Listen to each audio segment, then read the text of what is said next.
সমুদ্র শুধু নীল জলরাশি নয়, এটি হতে পারে বাংলাদেশের অর্থনৈতিক ভবিষ্যতের সবচেয়ে শক্তিশালী চালিকা শক্তি। যে সাগর যুগের পর যুগ আমাদের উপকূলে ঢেউ তুলেছে, সেই বঙ্গোপসাগরই খুলে দিতে পারে কর্মসংস্থান, জ্বালানি নিরাপত্তা এবং বৈদেশিক মুদ্রা আয়ের নতুন দিগন্ত। এই সম্ভাবনার নাম ব্লু ইকোনমি বা সুনীল অর্থনীতি। বিশ্বব্যাংকের মতে ব্লু ইকোনমি এমন এক ধারণা যেখানে অর্থনৈতিক প্রবৃদ্ধির সঙ্গে সঙ্গে সামাজিক অন্তর্ভুক্তি ও পরিবেশগত স্থায়িত্ব নিশ্চিত করা হয়। অর্থাৎ সমুদ্রের সম্পদ ব্যবহার হবে, কিন্তু তা হবে টেকসই ও ভবিষ্যৎ প্রজন্ম বান্ধব। 2012 সালের রিও+20 সম্মেলনের পর বিশ্বজুড়ে এই ধারণা গুরুত্ব পায়।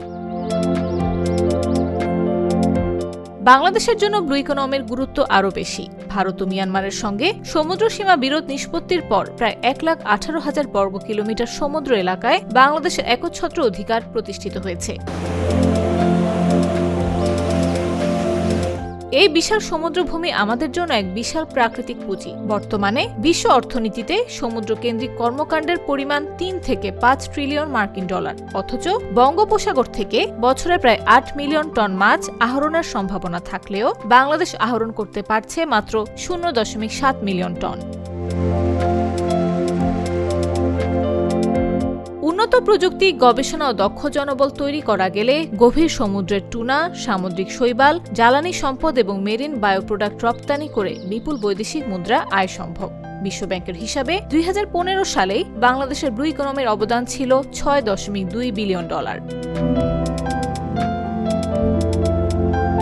তবে চ্যালেঞ্জও কম নয়। সমন্বিত নীতিমালার অভাব, গবেষণা জাহাজ না থাকা, পর্যাপ্ত তথ্য ও দক্ষ জনশক্তির সংকট বড় বাধা। এ অবস্থায় প্রয়োজন একটি সমন্বিত ব্লু ইকোনমি রোডম্যাপ এবং টেকসই অর্থায়ন ব্যবস্থা। বিশেষ করে ব্লু বন্ডের মাধ্যমে পুঁজিবাজার থেকে অর্থায়ন হলে এই সম্ভাবনাকে বাস্তবে রূপ দেওয়া সম্ভব। পরিকল্পিত ব্যবস্থাপনায় ব্লু ইকোনমি শুধু অর্থনীতি নয়, উপকূলীয় মানুষের জীবনমান ও পরিবেশ সুরক্ষারও নতুন দিগন্ত খুলে দিতে পারে। নিউজ ডেস্ক, জাগো নিউজ। তোতার চকলেটে একাকার হয়ে ওঠা প্রাণ লেয়ার সম্পর্কের মিষ্টি ম্যাজিক।